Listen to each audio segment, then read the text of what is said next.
Everybody, my name is Marcus, and in this video I'll show you a simple way how we can delete a project in Jira software. So let's start. The first thing you want to do is simply click on Jira software, and then you're gonna see three dots here on your name, and then just simply click on move to trash. So I got like YouTube Yoga here and move to trash.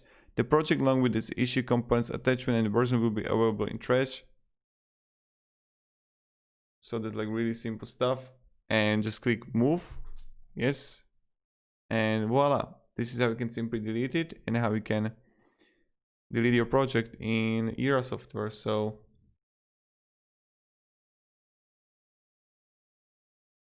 thank you very much, have a great day, and goodbye. See ya.